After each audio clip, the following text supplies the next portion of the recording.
मैंने एक company join करी थी एनएसबी में, मेरी फर्स्ट कंपनी थी वो मार्केटिंग की, और मैंने एज ए इंटर्न किया था वहाँ पे। तो 5000 रुपीज़ दे रहे थे वो मुझे, और मुझे लगा कि यार चलो एटलीस्ट इंटर्न मिला, मेरे को पैसे का कुछ नहीं था, जस्ट कि इतना था कि मेरे को काम सीखने को मिलेगा। बट वहाँ पे है ना कुत्ते की तरह काम लेते थे, फ़ोन यूज़ नहीं करना, किसी से बात नहीं करना, खाना खाने नहीं देती थी। फर्स्ट डे था, मैंने शाम को टी के साथ बिस्किट खा लिया था, और मेरे साथ ऑनर बैठी थी एंड शी सेड कि आप सिर्फ सुबह बिस्किट खा सकते हो, आप शाम को टी के साथ बिस्कुट नहीं खा सकते, आप सिर्फ चाय पियो। तो मुझे बहुत अजीब लगा था, 5000 रुपये में सिर्फ चाय पियो। ओके कोई बात नहीं। उसके बाद मैंने देखा कि वहाँ पे कुत्ते की तरह घसीट रहे हैं। छुट्टी पूरे महीने आपको एक भी छुट्टी अलाउड नहीं थी। ऑफ चाहिए तो 2-3 दिन पहले बता के रखो एचआर को, और वो फिर डिसाइड करेगी कि आपको ऑफ लेना है नहीं। आपके घर में कोई मर गया है तो आपको 3 दिन पहले बताना पड़ेगा, पता है मुझे सपना आया था मेरे दूर के चाचा जी मरने वाले हैं, आप मुझे ऑफ दे देना।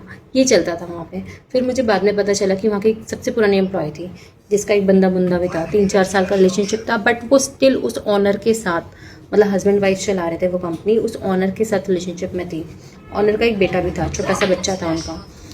तो वो बड़ी खुश रहती थी वहाँ पे। मैं सोचती थी कितनी टॉक्सिसिटी है यहाँ पे। ये 3 साल से 4 साल से पढ़ी हुई है, ना इसको इंग्लिश आती, ना इसको बोलना आता, ना इसको काम आता, फ़ोन पे भी फंबल कर जाती थी, तुतला पड़ती थी। इतनी सी हाइट की लड़की, सब कुछ चैट जीपीटी के थ्रू चल रहा था वहाँ पे।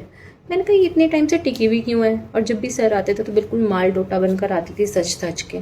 तो मैं समझ गई थी कि वहाँ पे चल क्या रहा है। तो ऐसी छोटी छोटी कंपनीज़ को ना सीरियसली लेना छोड़ दो। मैंने 1-1.5 महीने में कंपनी छोड़ दी थी, मैंने उनसे पैसे भी नहीं लिए, और मेरे आई गेस मैंने 22-23 दिन की सैलरी छोड़ी थी।